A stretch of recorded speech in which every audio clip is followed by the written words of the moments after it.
స్వర్ణాంధ్ర స్వచ్ఛాంధ్ర లక్ష్యంగా ఒక్కరోజు శిక్షణ కార్యక్రమం. కోనసీమ జిల్లా రామచంద్రపురం మున్సిపల్ కార్యాలయంలో స్వర్ణాంధ్ర స్వచ్ఛాంధ్ర కార్యక్రమంపై శిక్షణపై మున్సిపల్ కౌన్సిలర్లకు ఒక్కరోజు శిక్షణ కార్యక్రమం మున్సిపల్ చైర్పర్సన్ గాదంశెట్టి శ్రీదేవి ఆధ్వర్యంలో మున్సిపల్ కమిషనర్ రాజు పర్యవేక్షణలో స్వర్ణాంధ్ర స్వచ్ఛాంధ్ర జిల్లా coordinator P Ramu, program manager P Tirumala Kumar, Swachhandhra resource person Smita Bhanu కౌన్సిలర్లకు శిక్షణ కార్యక్రమాన్ని ప్రారంభించారు.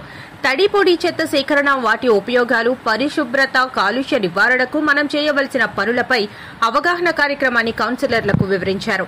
ఈ కార్యక్రమంలో municipal DE Srikanth, whip Vadrevu Sai Prasad, vice chairman Kolamuri Shivaji Shiva, కౌన్సిలర్లు, మున్సిపల్ సిబ్బంది పాల్గొన్నారు. ఇది స్వర్ణాంధ్ర స్వచ్ఛాంధ్ర గురించి ఆయన సాసా క్యాంపెయినింగ్ గురించి మీకు అందరికీ కూడా తెలుసుంటది. అలాగే మన చీఫ్ మినిస్టర్ గారు కూడా విజన్ 2047 అని ఇట్లా ఎన్నో కార్యక్రమాలని చాలా యూనిక్ గా డిజైన్ చేసి మన ముందుకు తీసుకొస్తున్నారు. సో వీటన్నిటిలో భాగంగానే ఈ ట్రైనింగ్స్ కూడా జరుగుతాయి. అలాగే మన స్వచ్ఛాంధ్ర కార్పొరేషన్ ఎండి గారు కూడా ఆయన ఆధ్వర్యంలో ఇట్లాగా వాష్ ని అలాగే సాహస్ ని ఇద్దరిని కలిపి మరి ఇట్లాంటి ట్రైనింగ్ ప్రోగ్రామ్స్ డిజైన్ చేయడం జరిగింది. సో ఇప్పుడు ఒక యాక్టివిటీ చేద్దాము.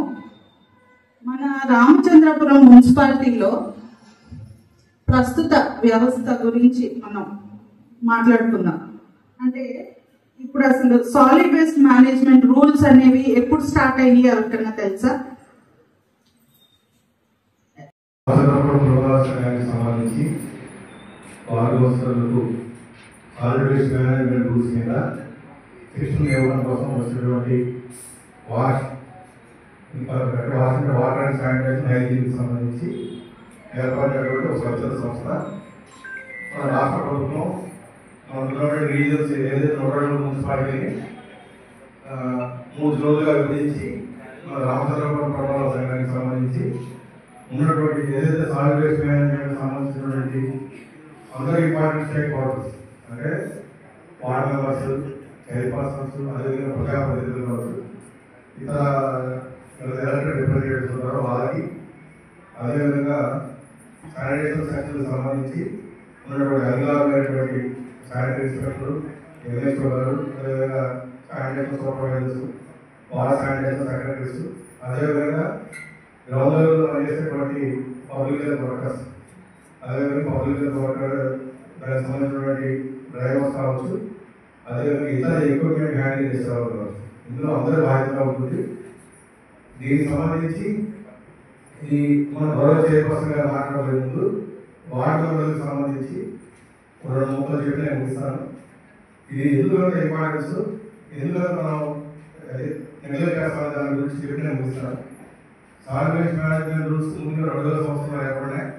అది మాడిఫై చేస్తూ ఇప్పుడు మనం నడుస్తున్నటువంటి రూల్స్ 2016 రూల్స్. ఇప్పటికి కూడా మనం ఏదైతే సాలిడ్ వేస్ట్ మేనేజ్మెంట్ రూల్స్ సంబంధించి ఉన్నటువంటి బేసిక్ ప్రిన్సిపల్స్ ఏవైతే ఉన్నాయో దాన్ని ఎందుకు చేయలేకపోతాం అంటే దానికి నేను అబ్జర్వ్ చేసినటువంటి ముఖ్యమైన ఏంటంటే నేను 93 నుంచి మున్సిపల్ కమిషన్ డిపార్ట్మెంట్లో ఉన్నాను. 2002 నుంచి మున్సిపల్ కమిషనర్ పనిచేస్తున్నాను. 2002 నుంచి. అదేవిధంగా మన హెడ్ ఆఫీస్లో కూడా ఈ సెక్షన్లో 4 సంవత్సరాలకు సంబంధించి ఏదైతే సాలిడ్ వేస్ట్ మేనేజ్మెంట్ సంబంధించిన సెక్షన్ ఉందో నేను అక్కడ పనిచేస్తున్నాను. దీనికి నేను అబ్జర్వ్ చేసింది ఏంటంటే మన సాలిడ్ వేస్ట్ మేనేజ్మెంట్ రూల్స్ తీస్తే కనుక మనం ఓపెన్ చేసి చూస్తే అందులో బేసిక్గా మనకి కనబడేది ఏంటంటే చెత్తని పూడ్చరాలు, చెత్తని కాల్చరాలు, చెత్తని బహిరంగ ప్రదేశాలు, కాలంలో ఓపెన్ ప్లేసెస్లో ఎక్కడ కూడా పడేయాలని చెప్పేసి ముందు. అదేవిధంగా చెత్తని తడి చెత్త, పొడి చెత్తగా, అదేవిధంగా మన గృహ సంబంధమైనటువంటి హానికరమైన చెత్త ఏదైతే ఉందో ఆ గృహ సంబంధమైన హానికరమైన చెత్తగా విడదీసి మనకి ఇంటికి వచ్చేటువంటి పబ్లిక్ వర్క్ హ్యాండ్ ఓవర్ చేయాలని కూడా ఆ విధంగా రాస్తుంటుంది. అది కూడా మన వర్క్ ఏదైతే డోర్ స్టెప్ ఏదైతే ఉందో ఆ డోర్ స్టెప్ దగ్గరికి తీసుకెళ్ళి మనం ఇష్టం తీసుకొని మనకు ఉన్నటువంటి 3 స్లిప్స్ మనం దాన్ని ఏదైతే వేస్ట్ ప్రాసెసింగ్ చేయాల్సి ఉంటుంది. ఇందులో ఏంటంటే ఇంకో ముఖ్యమైన విషయం రాష్ట్రంలో ఏంటంటే ఈ విధంగా మనం అచీవ్ చేయాలంటే కనుక కంటిన్యూస్ ప్రాసెస్లో మ్యాసివ్ స్కేల్లో ఐసీ యాక్టివిటీస్ ఉండాలి. ఐసీ యాక్టివిటీస్ అంటే ఇప్పుడు మనం పెట్టుకుంటున్నట్టు అన్నమాట. ఇన్ఫర్మేషన్ ఎడ్యుకేషన్ కమ్యూనికేషన్ ఏదైతే అంటామో ఆ ఇన్ఫర్మేషన్ ఎడ్యుకేషన్ కమ్యూనికేషన్ అనేది కంటిన్యూస్ ప్రాసెస్. మనం ఏ విధంగా అయితే ఉదయం బ్రేక్ఫాస్ట్, మధ్యాహ్నం లంచ్, ఈవినింగ్ డిన్నర్ చేస్తాము, అది అచీవ్ చేసేంత వరకు కూడా ఏదైతే మనం స్వచ్ఛాంశంగా ప్రొవైడ్ కాదా అన్ని మున్సిపాలిటీ కావచ్చు, ముఖ్యంగా మనం అచీవ్ చేయాల్సినటువంటి అవసరం ఏదైతే ఉందో దాన్ని సాధించేంత వరకు కూడా ఈ యొక్క ఐసీ యాక్టివిటీస్ అనేది ఇది కంటిన్యూస్ ప్రాసెస్. అదేవిధంగా ట్రీట్మెంట్ డయాగ్నోస్ జరగాల్సి.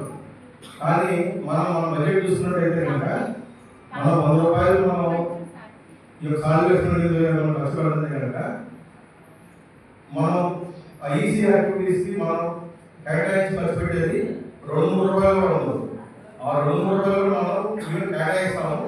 మళ్ళీ ఖర్చు పెట్టేసరికి ఏంటంటే ఇందులో ఎక్కువ ఉదాహరణ ఉందండి, ఏదైనా పర్మనెంట్ ఇస్తే ఉదాహరణ, హోర్డింగ్ పెట్టే ఉదాహరణ, ఏదైనా సెకండ్ హ్యాండ్ ఇస్తే ఉదాహరణ అని చెప్పేసి దాన్ని కూడా ఉదాహరణ భావించి మనం కేటాయించినటువంటి 5 రూపాయలు కూడా మనం ఇది ఖర్చు పెట్టకుండా ఇది మిగిలిపోతాం. సింపుల్గా ఏంటంటే నేను వచ్చేసరికి ఇది అంత ముందు ఉన్నటువంటి ఫైనాన్స్ కమిషన్లో సుమారు 7 లక్షల రూపాయల అమౌంట్ ఉంది. అదేవిధంగా